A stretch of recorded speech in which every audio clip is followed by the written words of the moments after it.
Hi friends, അസ്സലാമു അലൈക്കും. ഇന്ന് ഞാൻ വന്നിട്ടുള്ളത് നല്ല കുറുകിയ ചാറോട് കൂടിയിട്ടുള്ള അയലക്കറിയുടെ റെസിപ്പി ആയിട്ടാണ്. ഇതെങ്ങനെയാണ് ഉണ്ടാക്കുന്നതെന്ന് നോക്കിയാലോ.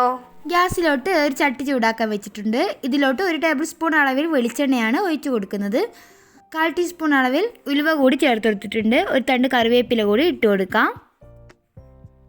ഇനി ഇതിലോട്ട് ഞാൻ ഒരു സവാള ചെറുതായിട്ട് കട്ട് ചെയ്തതാണ്, അതുകൂടി ഇട്ട് നന്നായിട്ട് തന്നെ ഒന്ന് വഴറ്റിയെടുക്കണം.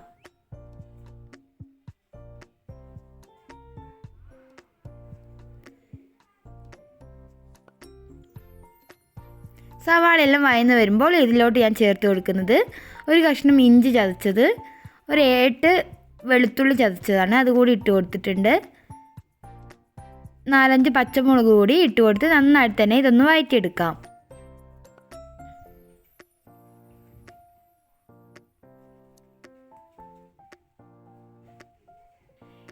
ഇനി ഇതിലോട്ട് നമുക്ക് മസാലപ്പൊടികൾ ചേർത്ത് കൊടുക്കാം. 1/4 ടീസ്പൂൺ അളവിൽ മഞ്ഞൾപ്പൊടി, 1.5 ടേബിൾ സ്പൂൺ അളവിൽ മുളക് പൊടി കൂടി ഇട്ട് കൊടുത്തിട്ടുണ്ട്. ഇനി അതിൻ്റെ പച്ചമണം മാറുന്നത് വരെ ഒന്ന് മിക്സ് ചെയ്തെടുക്കാം.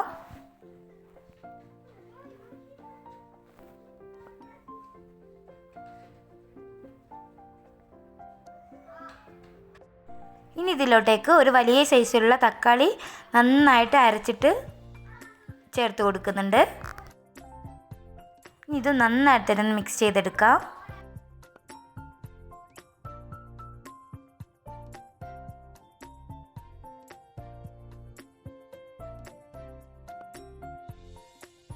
ഇനി ഇതിലോട്ടേക്ക് പുളിവെള്ളമാണ് ചേർത്ത് കൊടുക്കുന്നത്. ഞാൻ ഒരു നെല്ലിക്ക വലുപ്പത്തിലാണ് പുളി എടുത്തിട്ടുള്ളത്. അപ്പോൾ ഓരോരുത്തരുടെ പുളിക്കനുസരിച്ചിട്ട് പുളിയുടെ അളവ് കൂട്ടിയാലും കുറയ്ക്കാനും മതി. ഇതിലോട്ടേക്ക് ആവശ്യമായ ഉപ്പ് കൂടി ചേർത്ത് കൊടുക്കാം.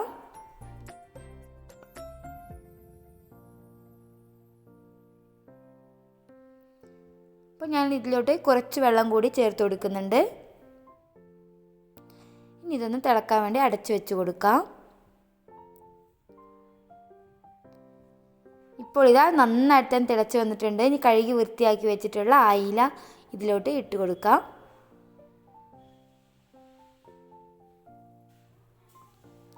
ഇതൊന്ന് അടച്ച് വെച്ച് വേവിച്ചെടുക്കാം. നമ്മുടെ മീൻ കറി ഇവിടെ റെഡി ആയിട്ടുണ്ട്. ഇതിൻ്റെ മുകളിലോട്ട് 1 ടേബിൾ സ്പൂൺ അളവിൽ വെളിച്ചെണ്ണ കൂടി ഒഴിച്ച് കൊടുക്കുന്നുണ്ട്. പിന്നെ ഒരു തണ്ട് കറിവേപ്പില കൂടി ഇട്ട് കൊടുക്കാം. നമ്മളുടെ ടേസ്റ്റി ആയിട്ടുള്ള മീൻ കറി ഇവിടെ റെഡി ആയിട്ടുണ്ട്. അപ്പോൾ നിങ്ങൾ എന്തായാലും ഇതൊന്ന് ട്രൈ ചെയ്ത് നോക്കുക.